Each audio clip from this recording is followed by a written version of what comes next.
Imagine waking up in the middle of the night to gunshots ringing through the air. Your heart pounding as you dial 911, only to discover a tragedy right outside your doorstep. I don't know what happened. This is the true and heartbreaking story of Alicia Canales McGuire, a young woman whose life was tragically cut short in Everett, Washington. What happened that night? Who was responsible? And how did the police solve this mystery using social media and surveillance footage? Stick with me as we unravel the chilling events of September 20th, 2017. The early morning of September 20th, 2017 started with panic in a quiet neighborhood in Everett, Washington. What is emergency? I don't know what happened, but there were... Several frantic 911 calls flooded the emergency line just before 2 a.m., reporting loud bangs that many feared were gunshots. Potentially gunshot. Did you see anything, or? Yes. I saw them run down the driveway. Police rushed to the scene within 10 minutes, only to discover a heartbreaking tragedy unfolding on the front doorstep of a family home. As officers arrived, they were met with the lifeless body of 24-year-old Alicia Canales McGuire. She had been shot multiple times and lay face down outside her sister's home.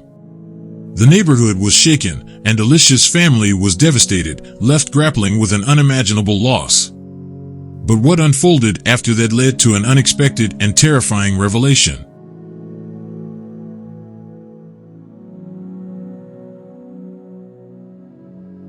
Alicia didn't live at the home where she was found. She was there helping out her sister, Amanda, who had left town on business. Alicia was recently married and was excited about starting a family of her own. But on that fateful night, everything changed.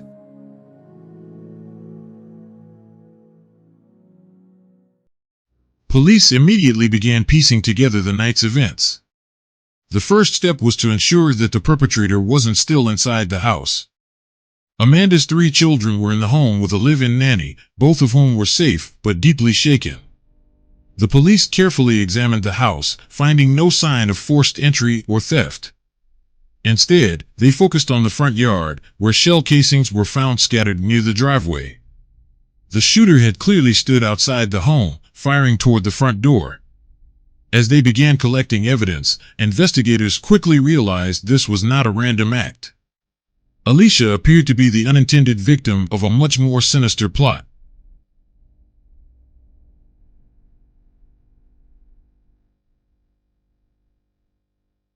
The investigation begins.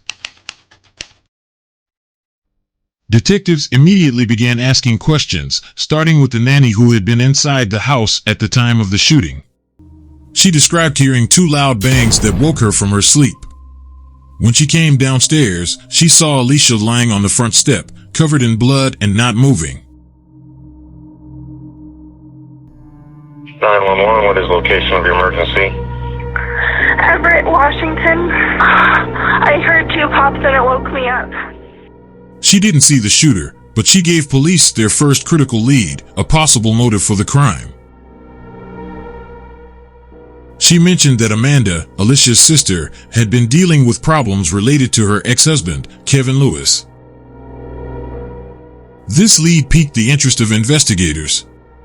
Kevin Lewis, Amanda's ex-husband, had a history of domestic disputes, and police had been called to the house several times in the past. These incidents were always related to arguments between Amanda and Kevin. Digging deeper, the police learned that Kevin had been violent toward Amanda, and she had even gotten a restraining order against him after multiple threats on her life. Despite the restraining order, Kevin had continued to harass Amanda, stalking her and violating the order repeatedly.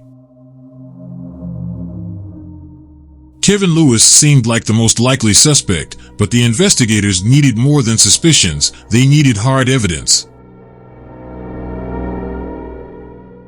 Police paid Kevin Lewis a visit before dawn, showing up at his home in another part of Everett. He answered the door, appearing groggy and confused. When asked where he had been that night, he claimed to have stayed home and said his mother and sister could confirm his alibi. Kevin didn't seem particularly interested in why the police were questioning him, which raised even more suspicion.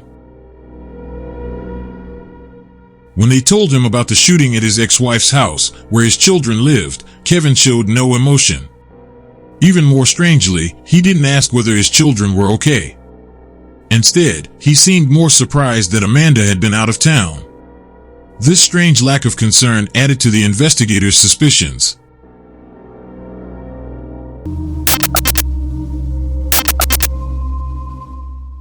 Kevin's story seemed questionable, so the investigators decided to check surveillance footage from houses nearby.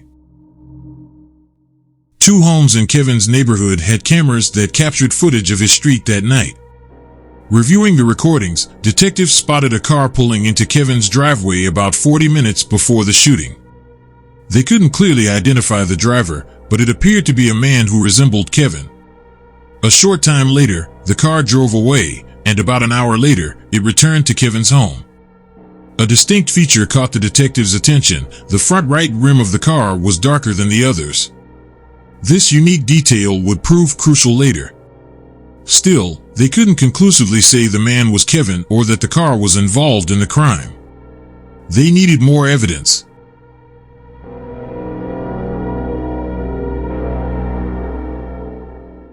When Amanda Canales learned of her sister's death, she was devastated. She had been in New York for business and immediately flew home to Everett. During her interview with police, Amanda was certain of who was behind her sister's murder: Kevin Lewis. Their 8-year marriage had been toxic and abusive. Even after their divorce, Kevin had continued to threaten her, saying he would kill her. Amanda was convinced that Kevin had meant to kill her that night, but had mistaken Alicia for her. Alicia had been helping Amanda by watching her children, and tragically, she was in the wrong place at the wrong time. Amanda's testimony painted a terrifying picture of Kevin, but police still needed hard proof to charge him with the crime. The investigation took a pivotal turn when detectives found a possible lead in an unexpected place: Walmart. The shell casings found at the crime scene were from a brand of Russian-made bullets called Talamo, which was uncommon in the area. Investigators learned that a local Walmart had sold 9mm Talamo cartridges just days before the shooting, and they had surveillance footage of the buyer. The detectives hoped the footage would show Kevin Lewis, but instead, they saw a man they didn't recognize. He was tall, with distinctive features, and they believed he could be an accomplice or even the actual shooter. Who was this man? And what connection did he have to Kevin? The investigators decided to turn to social media for answers. They posted a still image of the man from the Walmart footage, asking the public for help identifying him. The response was immediate. Someone recognized the man as a friend of Kevin Lewis. His name was Jason Smith, and he had known Kevin for years. Investigators dug into Jason's background and found that he had a criminal record, including charges for illegal firearm possession. With this new information, police were able to connect the dots between Jason Smith and Kevin Lewis. They now had a strong case that Kevin had orchestrated the attack on Amanda, and Jason had been the one to carry it out. Armed with this evidence, detectives arrested both Kevin Lewis and Jason Smith. Kevin was charged with conspiracy to commit murder, and Jason was charged with first-degree murder for the death of Alicia Canales McGuire. During the trial, it became clear that Kevin had planned the attack, intending to kill Amanda. But in a tragic twist, Alicia had been the one to answer the door that night. Jason, likely unaware of the mistake, had carried out Kevin's deadly plan, shooting Alicia multiple times. The senseless murder of Alicia Canales McGuire shocked the quiet community of Everett. It was a chilling reminder of the dangers of domestic violence and the tragic consequences that can arise from unresolved conflicts. Thanks to diligent police work, social media, and surveillance footage, the case was solved and justice was served.